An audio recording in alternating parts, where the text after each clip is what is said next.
جاؤ.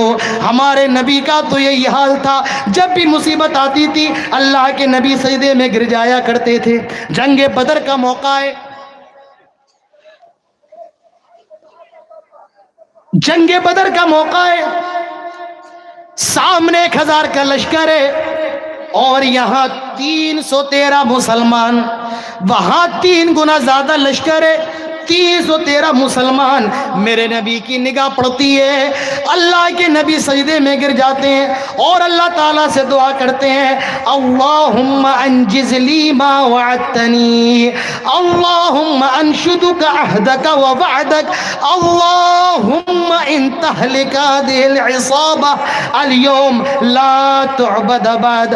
آئے اللہ تیرا، میں تجھ سے تیرے وعدے کا سوال کرتا ہوں، آئے اللہ اگر یہ 313 مر گئے، آئے اللہ اگر یہ 313 ہلاک ہو گئے، اگر آج یہ 313 مار دیے گئے، لا تعبد بعد، آج کے بعد تیری کوئی عبادت کرنے والا نہیں ہوگا، تیرے لیے کوئی نماز پڑھنے والا نہیں ہوگا، تیرے سامنے سجدہ کرنے والا نہیں ہوگا. آئے اللہ اگر یہ 313 مار دیے گئے.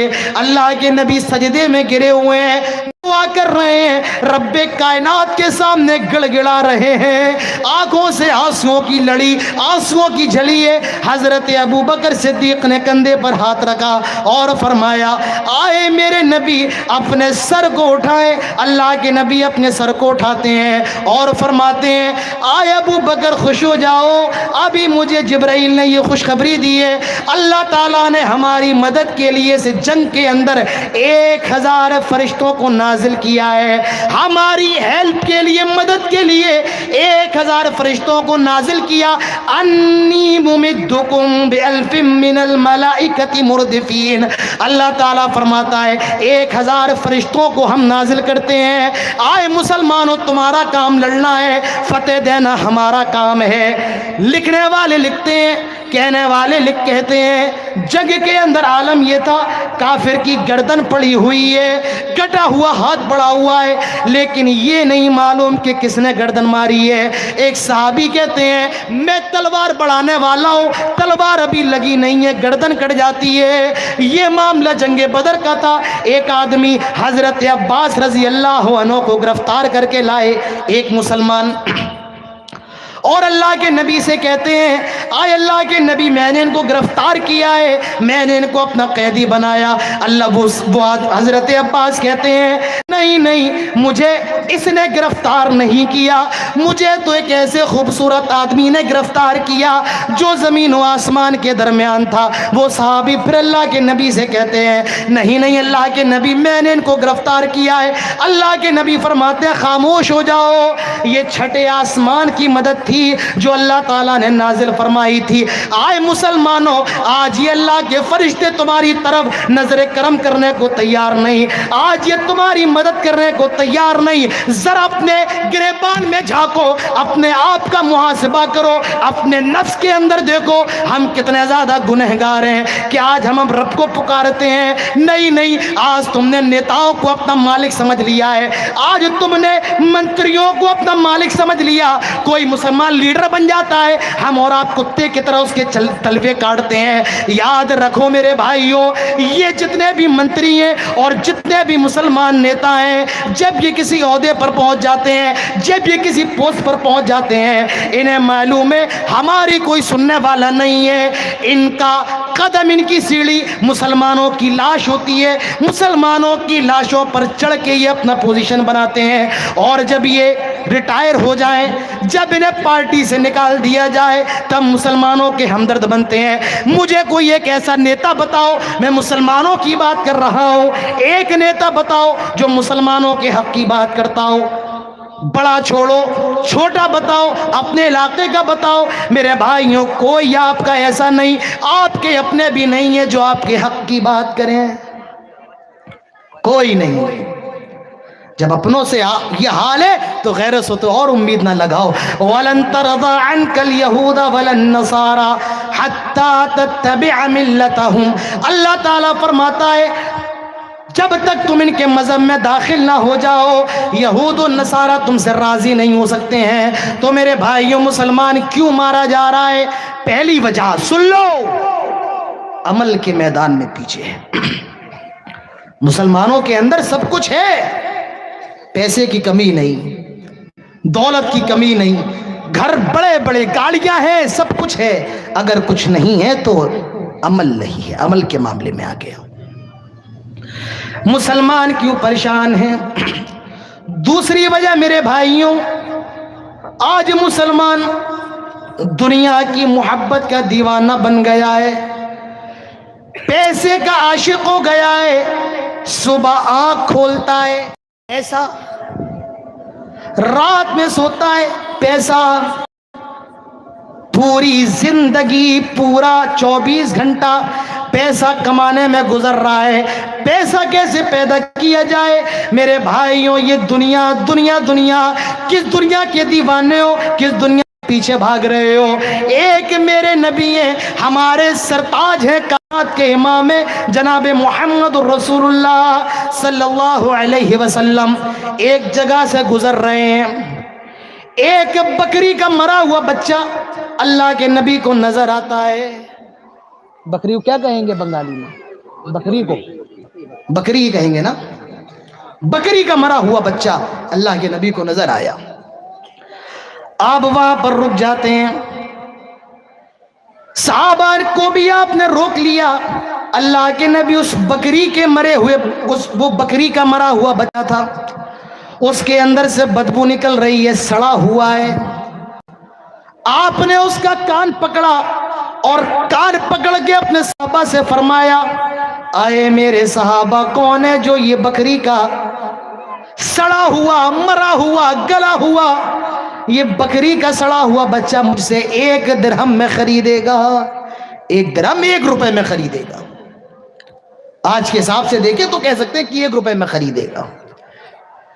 کون ہے جو یہ بکری کا سڑا ہوا، گلا ہوا، بدبودار جانور بچہ 1 درہم میں خریدے گا؟ آئے اللہ کے نبی، یہ تو مرا ہوا ہے، سڑا ہوا، اس کے اندر سے بدبو نکل رہی ہے، 1 درہم تو دور کی بات ہے، اگر آپ اسے فری میں دیں گے تب بھی ہم لینے کے لیے تیار نہیں ہوں گے۔ کوئی آپ سے کہے کہ ہم آپ کو بکرے کا گوشت دیتے ہیں فری میں، لیکن وہ بکرا مرا ہوا تھا، آپ لیں گے؟ نہیں کہیں گے، فری میں دو گے تب بھی نہیں لیں گے۔ آئے اللہ کے نبی، یہ مرا ہوا ہے، سڑ گیا ہے، بدبو پھوٹ رہی ہے، 1 درہم تو دور کی بات ہے، فری میں اگر کوئی دے گا تب بھی ہم نہیں لیں گے۔ آئے دنیا کمانے والوں، آئے دنیا کے پیچھے بھاگنے والوں، آئے مال کے لالچیوں، اب میرے نبی کے الفاظ سنو۔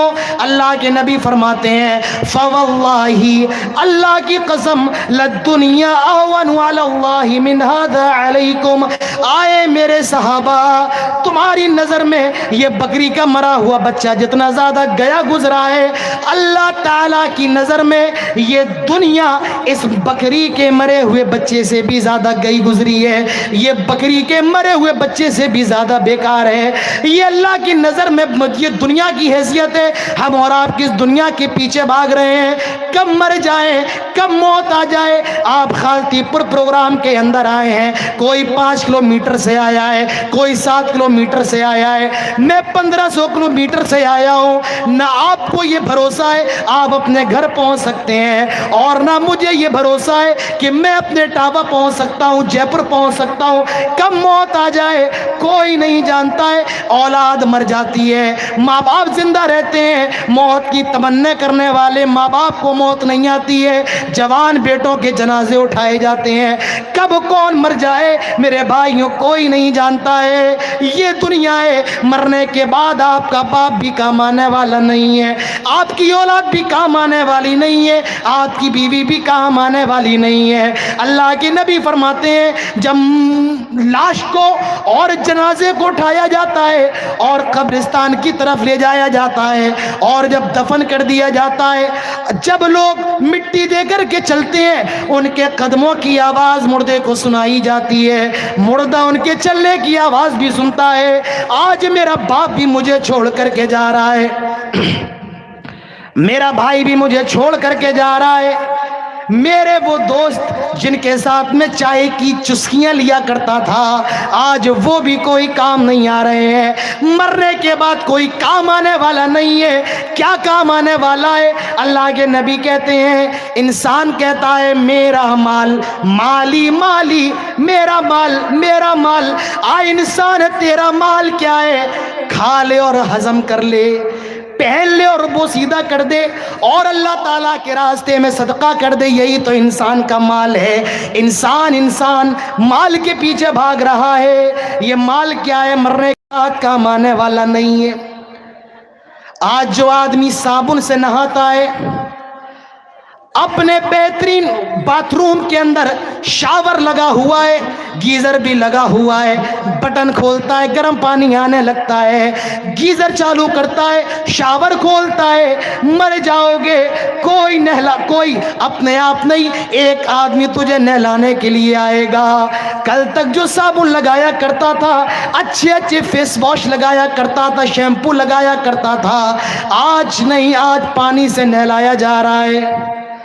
کل تک جو کوٹ پہنا کرتا تھا، شیروانی پہنا کرتا تھا، اچھے کپڑے پہنا کرتا تھا، مرنے کے بعد میرے بھائیوں کوئی کوٹ نہیں، کوئی شیروانی نہیں، کوئی عمدہ لباس نہیں، 3 کپڑوں میں کفن دیا جائے گا۔ دنیا کے اندر پلسر پہ چلتا ہے، اپاچے پہ چلتا ہے، اللہ نے کسی کو اور نوازا ہے، وہ سوئفٹ لے لیتا ہے، کوئی بلیرو اور مہندرا پہ چلتا ہے، کوئی اسکارپیو پہ چلتا ہے۔ مرنے کے بعد نہ تیری اسکارپیو کام آئے گی، نہ تیری بلیرو کام آئے گی، نہ تیری پلسر کام آئے گی۔ مرنے کے بعد 4 لوگ تجھے کندھا دیں گے اور وہی تجھے قبرستان لے کر کے جائیں گے۔ تیرا بہت بڑا گھر ہے، اس گھر کے اندر 8 کمرے ہیں، لیکن مرنے کے بعد 8 کمرے نہیں، 2 گز کی زمین میں تجھے دفن کیا جائے گا۔ تیرے گھر میں بہت اچھی لائٹیں ہیں، پنکھے بھی ہیں، لیکن قبر کے اندر کوئی لائٹ نہیں ہے، قبر کے اندر کوئی پنکھا نہیں ہے، قبر کے اندر کوئی اے سی نہیں ہے، صرف تو ہے اور تیرا عمل ہے۔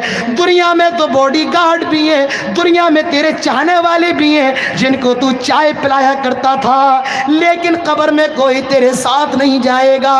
تو نے پوری زندگی اپنی اولاد کے لیے محنت کی، میرا بیٹا ڈاکٹر بن جائے، میرا بیٹا انجینئر بن جائے، میرا بیٹا بزنس مین بن جائے۔ مرنے کے بعد تیرا بیٹا اپنے ہاتھوں سے تجھے مٹی دے گا، تیرا دوست بھی کام نہیں آئے گا، تیری بیوی بھی 4 دن روئے گی، خاموش ہو جائے گی۔ مرنے کے بعد تیرے کوئی کام آنے والا نہیں ہے۔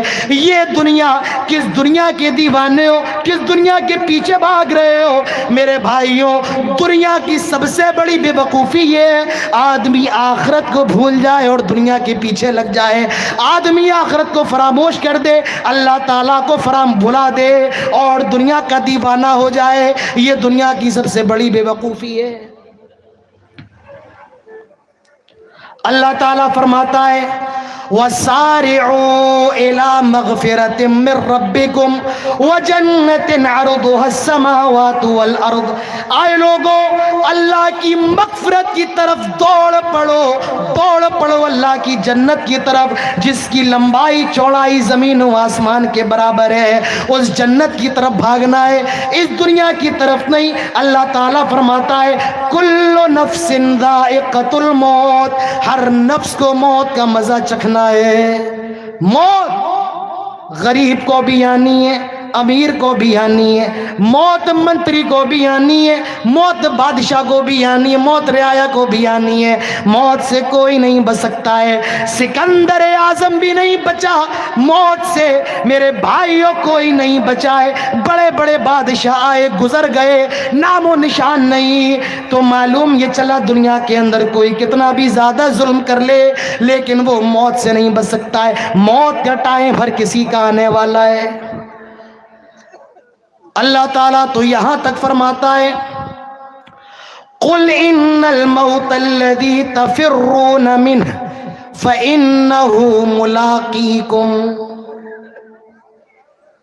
آدمی جب کوئی چوری کرتا ہے، کوئی کرائم کرتا ہے اور پولیس ڈھونڈتے ڈھونڈتے اس کے گھر پہ آتی ہے، تو آدمی بھاگ جاتا ہے کہیں پولیس نہ پکڑ لے.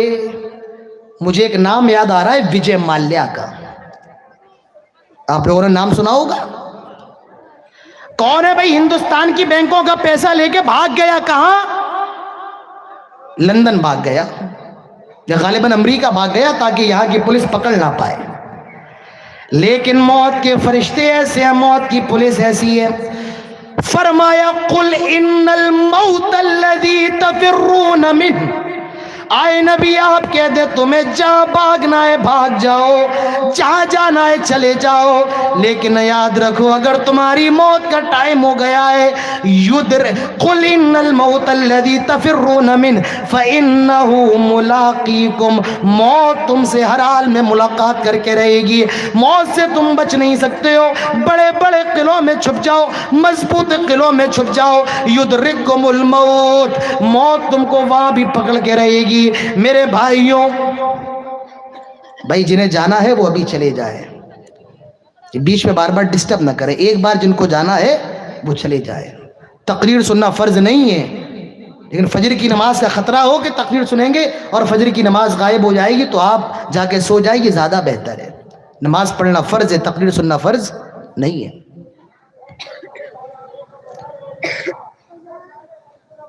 تو میں ذکر یہ کر رہا تھا میرے بھائیوں, موت اتنی خطرناک چیز ہے. دنیا کے اندر لوگ ہوائی جہاز تو خرید سکتے ہیں, آپ کا کلیہ چک پورا کا پورا خرید سکتے ہیں, لیکن کوئی دنیا کے اندر اتنا پیسے والا نہیں ہے جو موت کو خرید لے.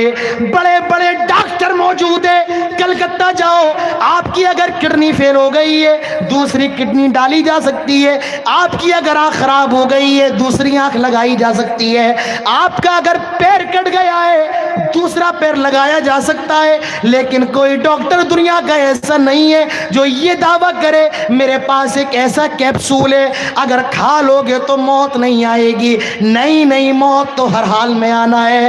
تو میرے بھائیوں, دنیا کے دیوانے نہ بنو, دین کے دیوانے بنو, جنت کی تیاری کرو. اس دنیا سے کب چلے جاؤ کچھ معلوم نہیں ہے. کتنے ایکسیڈنٹ آپ کی نظروں کے سامنے ہوئے ہوں گے, کتنے جنازوں کو آپ نے کندھا دیا ہوگا, کتنے لوگوں کو آپ نے قبر کے اندر دفنایا ہوگا. کبھی اپنے گاؤں کے قبرستان چلے جاؤ, پھوٹی قبریں, ٹوٹی قبروں کو دیکھو, آپ کی روح کانپ جائے گی. میرے بھائیوں, مسلمان اس لیے مارا جا رہا ہے آج وہ دنیا کی محبت کا دیوانہ ہو گیا.